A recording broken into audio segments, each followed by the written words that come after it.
This is Anton Pelcher. I'm an engineer and I've been constructing fish farms for over 10 years.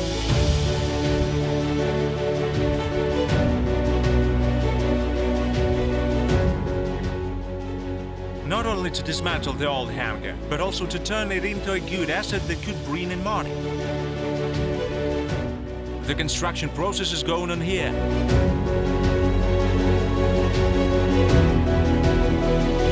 It's better to accomplish the design first.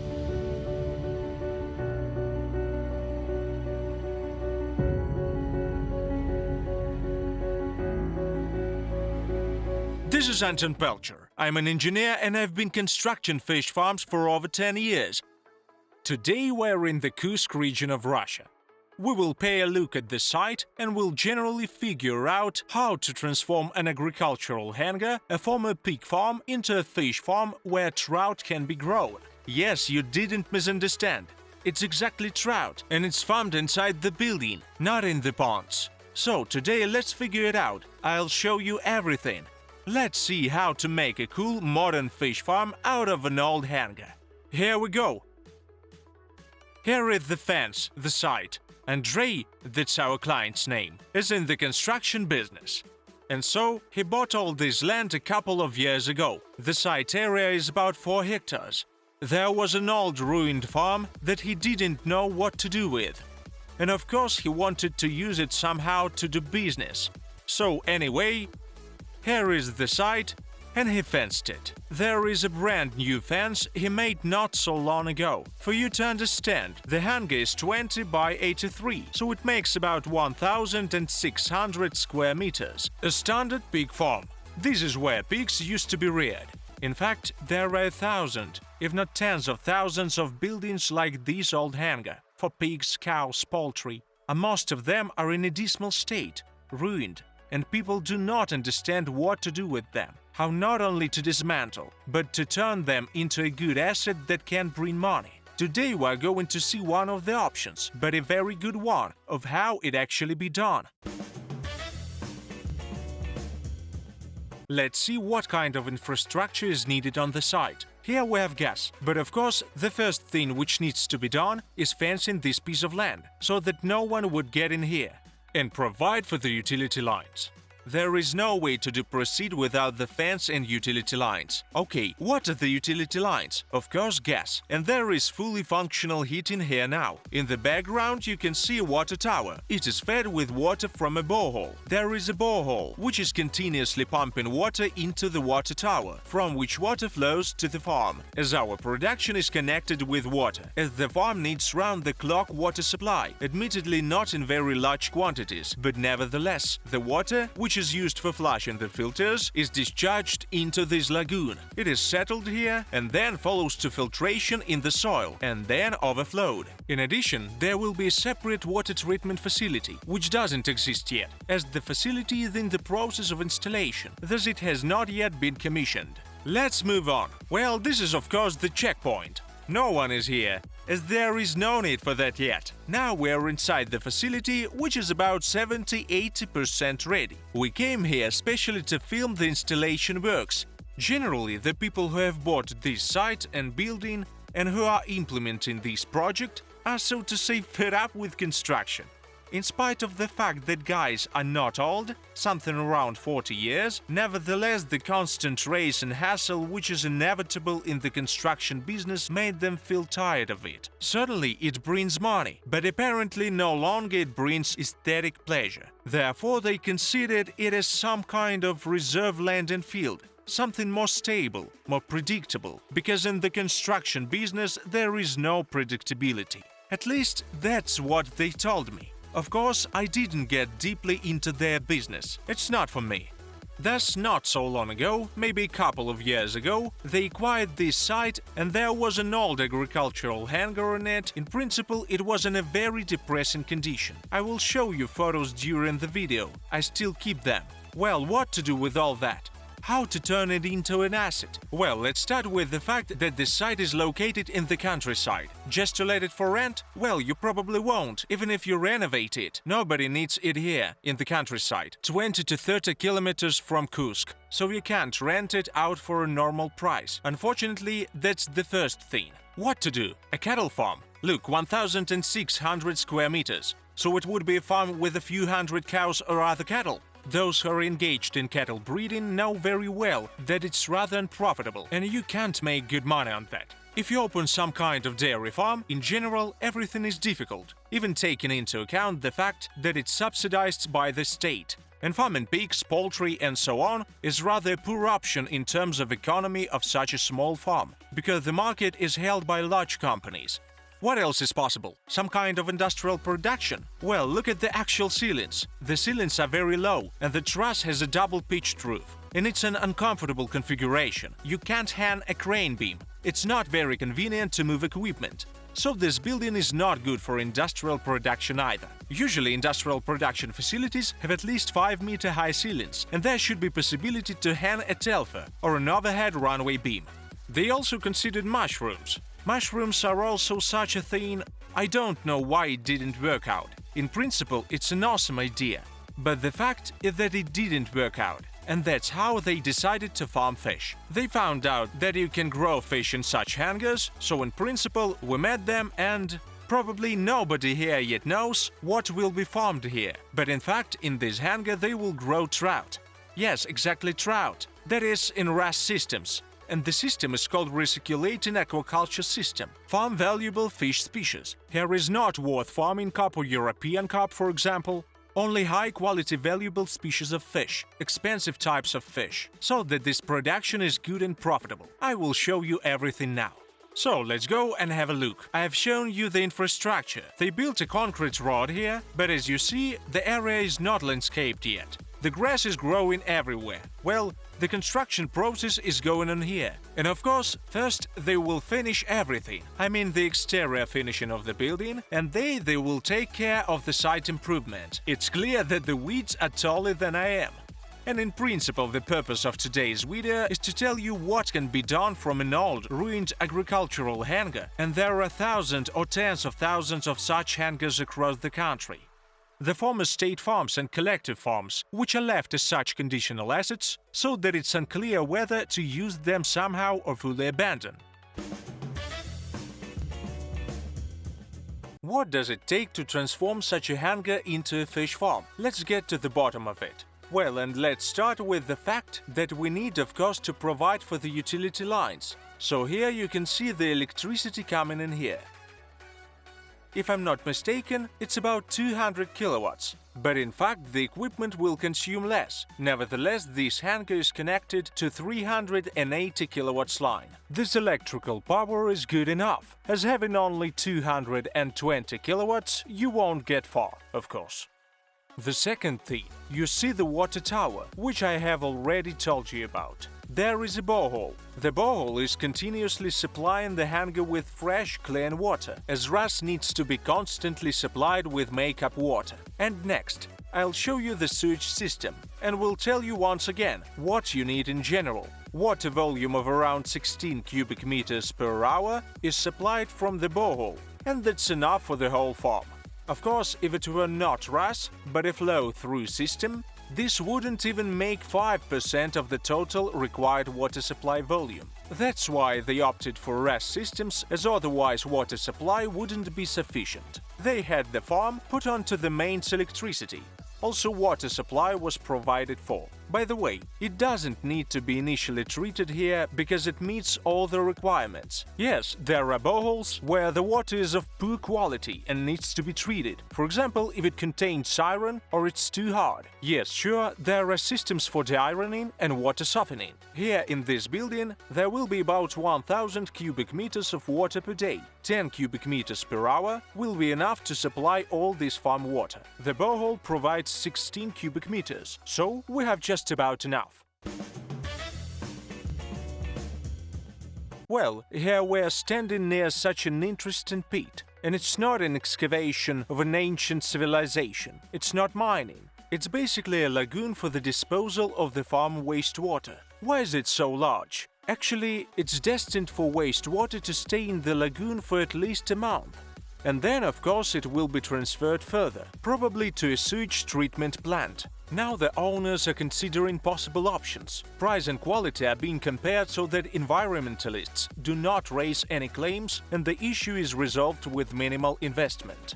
So, as far as wastewater is concerned, it's the water discharged after flushing the filters, and it makes about 10 to 20% of the total volume of water in RAS. And here there will be about 1000 cubic meters of water, that it's 100 to 200 cubic meters a day will be disposed here. Well, I have mentioned earlier the gas. There is a gas distribution plant here. It's all near the edge of the site, so this farm is fully supplied with gas. But if there is no gas, don't despair. It's not that critical. By the way, you will soon be able to watch my video about heating, where I tell about different sources of heating. Heating makes no more than 10, maximum 15% of the fish prime costs. So if you don't heat your farm with electricity, of course, there are independent sources such as pellet boilers, and in the extreme cases, even coal. So there is a great possibility to heat this building even without the availability of mains gas.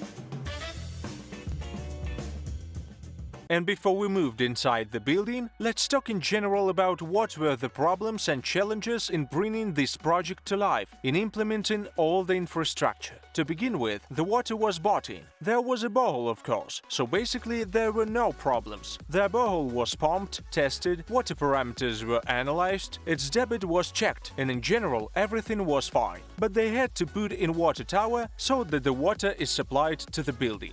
There was no main gas, so gas piping layout was ordered, and it was laid. Thus, of course, some costs surely incurred, time was spent on it, but nevertheless, the main gas is good thing, so it was provided for. Certainly, one of the issues was sewage water. Now this question is solved, but initially this was a problem. That is, what to do, what kind of a lagoon. All this has been designed, and water treatment facilities will also be located here. So in principle, this issue has been solved as well. It was required to provide for a road on the site, and they poured concrete. And basically this question was solved too.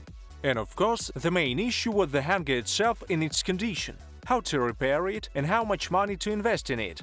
Well, and probably to install the technological equipment.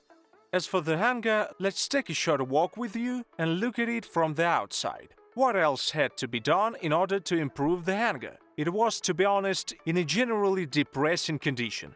There are some agricultural hangars that are good, with an endurable roof, walls, so that everything is durable and reliable. This one was not like that at all. And what was being done?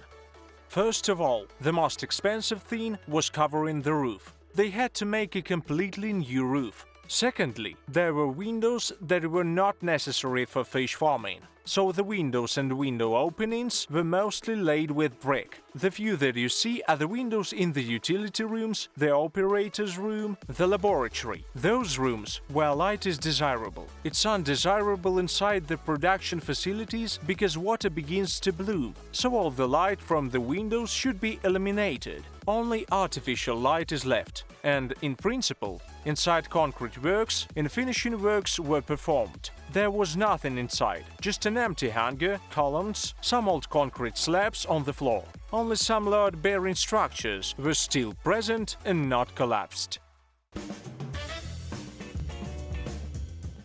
Well, where and how did they basically start? They started with dividing this building into separate rooms. This is the utility room. This is where the fish will be released, so in fact we started from the end of the building. This will also be a separate utility room. Later on I will show you all this separately. Now it's important to pay a look at how the hangar for fish farming is basically set up. So these are all sandwich partitions, no more than 10 centimeters thick, sufficiently insulated, filled with foam inside, so that they don't get wet, because mineral wool absorbs moisture, and from this point of view pair panels are much better. What was done? As you can see, not much was done to the ceiling, it was just painted. The most important thing is that they used a paint that doesn't emit any chemical substances into the water. It means that if condensate drops from the ceiling falling down into the water, it won't contain any harmful chemical substances. Regular water-based emulsion paint is enough. The walls are simply plastered and painted. This is the easiest option. Floors. What did they do to the floors? The floors are the most interesting issue, because there is no sense doing something with floors before obtaining final technological line layout, as you might pour lots of concrete here. And in fact, it turns out that it's poured wrong, because you need to provide drains for wastewater, you must provide some podiums, trays for utility lines, water treatment tanks. And if you pour concrete first and then think of all this, it won't be right and will result in extra problems. So I recommend right away, if you decide to do it, it's better to accomplish technological line design first, and only then pour concrete. Here there were just some old concrete slabs on the floor, but not everywhere, as it usually is in hangars. Only certain paths were poured, and the rest was just earth. So finally concrete was poured in accordance with the design. As you can see, podiums are provided for fish holding tanks. This is where we are going to have the second technological line installed. This line is not in place now, because it will be installed during the second project stage. Primarily the first technological line will be launched, and then the second one will be installed. Also, steel structures are in place, but I will tell you about it later. As you can see, there are floor traps here. The concrete has not been treated yet, and in principle, it's recommended to treat it with polymer compound. This is of course optional, but very desirable. Then it will be as clean and flat as possible.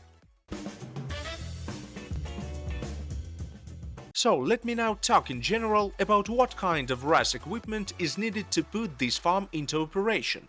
And we'll start with that we are now inside the incubation block, which means that the actual incubation process and farming fry will be done here. Initially you needed fertilized eggs, which you purchase from suppliers. There are suppliers that supply fertilized eggs from America, France, Italy. That is, all the trout fertilized eggs in principle are imported to this country.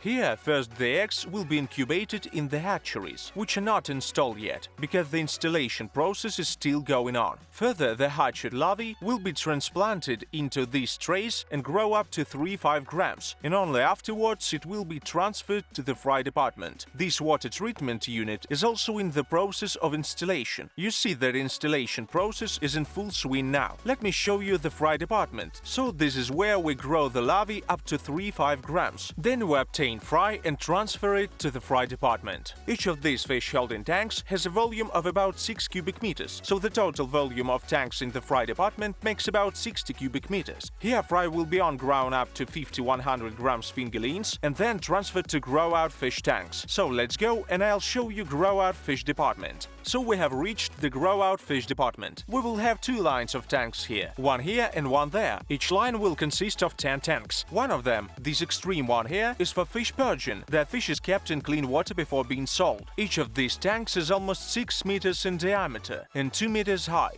which means that the volume of each tank is about 50 cubic meters. Thus, total multiplied by 10 makes 500 cubic meters of water in fish holding tanks. And of course, water treatment units require additional water volume of about 150 cubic meters. Water from the borehole will fill one line during about 2 days. So probably one more will be provided for, and will be used for emergency purposes. The tanks are made of polypropylene. It was welded directly on site, so in general such tanks are not transportable. It's impossible to relocate them, and there is no point. They were welded right here on the concrete. We spread polypropylene sheets, cut these sheets to size, welded the tanks with the use of extruder. This polypropylene is 12 mm thick, which means that the tanks are durable enough to withstand all 50 cubic meters of water. Yes, sometimes a thinner sheet is used, it begins to bend, so we decided not to take a risk and additionally reinforced it by special polypropylene stiffeners. Also, you can see them near the tank, as we have not tightened them yet. Therefore, these tanks can withstand anything. You can fill them to the brim, bathe there. Anyway, the tank will serve you for years, even decades, and it doesn't corrode. Nothing happens to it. What can be said about metal ones? Well, I guess we're getting to the most interesting point. It's water treatment technological equipment. What is it for? It constantly and continuously purifies water, because the borehole cannot provide the sufficient volume of water. The temperature of the water from the borehole is very low, and this equipment is designed to provide ideal water parameters. Actually, in my coming videos, I'll talk in details about RAS technology and the principles of RAS technological line operation, how the filters work and what pipes are required. But nevertheless, I'm going to tell you a couple of words about each unit now. And if you want to understand more about what it is, then watch my next videos in order to understand properly what RAS is and how the whole technological line works. So, I have already told you about the fish holding tanks. Next to the tanks, you can see swell filters. They treat the water from the coast suspended solids. That is fecal matter, residues of an eaten feed. They can filter around 70% of the coarse solids, but still they let something go through. Thus, they can be regarded only as a primary filter. Then water flows to the drum filters. Here you can see only one drum filter, but there are 4 in total. Each of them has the capacity of 150 cubic meters per hour. Multiplied by 4, we get 600 cubic meters per hour. This is exactly the water exchange that we have in this RAS system. So imagine, every hour, 600 cubic meters pass through the pipes, are treated by means of water treatment units and returned back to the fish holding tanks. That's how much water is needed to keep exactly that amount of fish in the tanks that we have.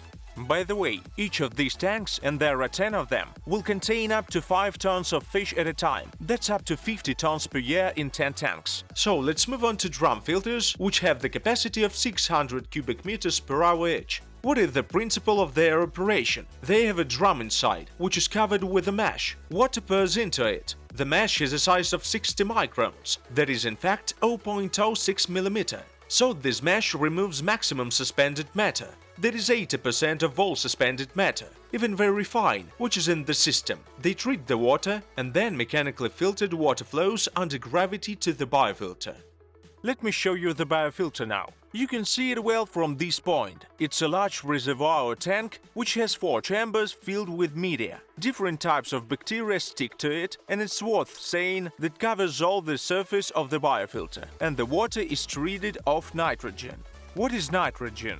In fact, it's released mainly with fish urine and it's very toxic for fish, so it must be removed from water. In the biofilter there exist 2 groups of bacteria. The first treats the water to nitrites, the other to nitrates, and this is a classic nitrification technology. Bacteria stuck to media which is constantly in motion as it's bubbled. Diffusers are placed at the bottom of the biofilter. Air from the blowers is supplied to the diffusers, and the media is constantly in the state of the barbotage. And as the result of this process, pure oxygen gets into water.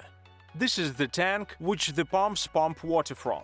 The water accumulates after the biofilter, when it's already completely treated. And here are our main pumps. There are 3 of them. Each of them has a power of 11 kilowatts. Each of them pumps about 300 cubic meters per hour. These are big guys, reliable German pumps. Here we provided a collector which has 300 millimeters in diameter. Through the 300 millimeters collector, water follows back to the fish holding tanks, but not immediately. That is, there are 3 pumps. 2 of them are permanently in operation, and the third is the reserve one. They shift between themselves automatically, which is regulated by timer. If one pump fails, the control system realizes it and switches pumps immediately, so that we achieve maximum autonomy and reliability. So water from pumps is pumped through pipe to these cones. These are oxygenators. This is classic technology of oxygen dissolving under pressure. But what happens inside the cones? Since we have quite a lot of fish in the tanks, its density reaches 100 kilograms per cubic meter.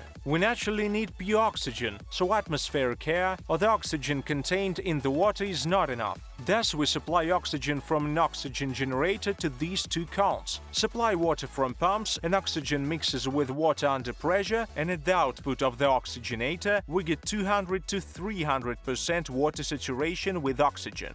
This is the superoxygenated water that fish needs, especially at high stocking densities. And that's it.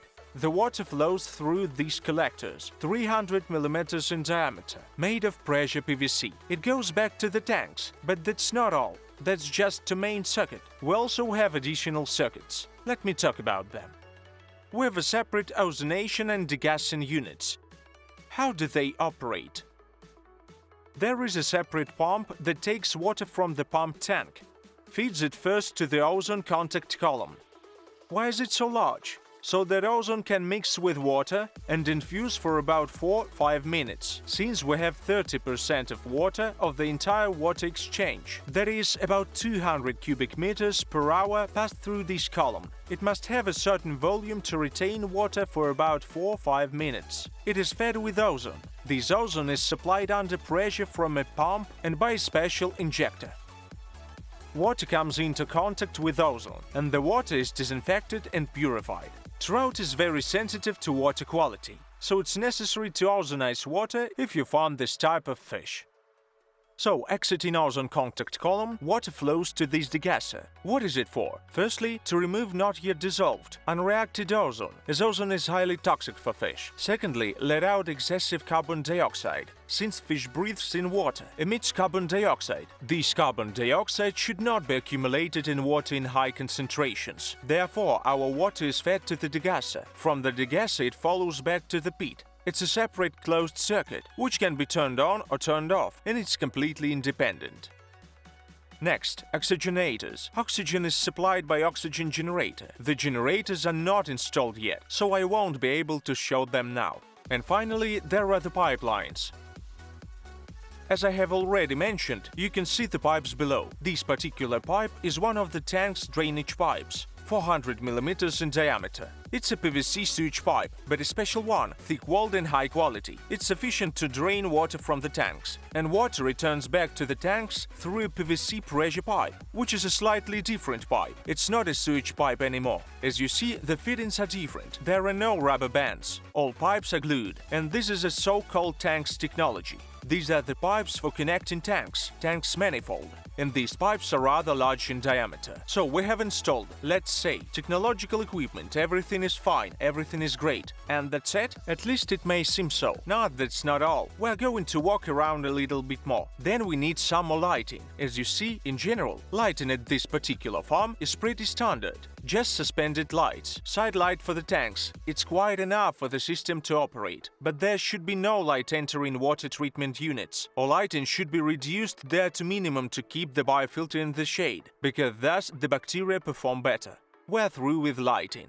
Next, ventilation. You can see ventilation ducts running above. This is a combined supply and exhaust ventilation system, because it's very humid inside. Imagine, each tank has almost 6 meters in diameter, which means that almost 30% of the whole area is in the form of a water mirror, and the percentage of evaporation is high. If we don't eliminate this evaporation, it will gradually result in worsening the condition of the building, equipment, and everything else. So supply and exhaust ventilation is rather indispensable, as it removes carbon dioxide, helps to cope with humidity, dehumidifies the air, and it's really critical to install it. And let's talk about what staff will be needed to operate this farm. In principle, at least one operator should be present here around the clock, so there will be 4 of them, which means that an operator works 24 hours a day every 3 days, or 24 hours a day every 2 days. In this case, only 3 operators are needed. And chief fish farmer, the biologist, of course, because it's an industrial scale farm, not a family farm. And there will definitely be a need for a chief specialist, who will monitor the technological line operation. The most complicated of all the processes is surely the incubation of fertilized eggs. Maximum qualification is needed here. As for the rest, including farming grow-out fish, is simpler. You just feed the fish, keeping an eye on it, and that's it. Still, of course, probably 1 to 2 technicians are needed. They will be, let's say, beginner fish farmers, who will assist the chief fish farmer in transferring fish and so on. In total, there should be 2 to 3 specialists at the farm at the same time. In total, the staff of this farm will be within 10 persons. And finally, let's look at the economics of this project. There is probably no point in talking in detail now, because this farm is still to be put into operation, so I'll provide you with very rough calculations. About 100 tons of fish will be farmed here, and it has already been estimated that the margin for trout is about $2.7 per kilogram. So we take the prime cost of $4 and the sale price of $6.57 per kilogram for a big grow-out trout. Also, the owners are planning to install processing line, This will be an additional profit. Thus, the annual profit will be 330,000, 405,000 US dollars. And this is according to the short-term plans. In fact, the project will pay back in about 4 years, which is a normal payback period for a trout farm. It's possible to earn more on staging. You can make more money farming African catfish, especially due to its high stocking density, and less from farming trout because the sale price is lower at almost the same prime cost of $4 per kilogram. But at the same time, it's much easier to sell trout than African catfish. That's why, in this case, they decided to farm trout, because the main criteria was the consideration that let it be a longer payback period. That's okay. The most important thing is to have relatively easy sales and a possibility for further expansion, because the most interesting thing is further expansion of this production, not the first stage. Well, that's actually the calculations and economics. It's what it is, not good, not bad. Yes, someone will say it takes too long to pay off. Someone will say, on the contrary, the figures are inflated. You will all be right, because in each individual case, there may be different economic performance. It's certainly calculated for each individual customer. And that's it. We have figured out what it means to modernize an old agricultural farm and transform it to a fish farm, what it looks like, how the system operates, and in general what economic benefits could be expected. This is Anton Pelcher. I hope you enjoyed the video and that it was useful. If so, please press the like button and subscribe to my channel. See you!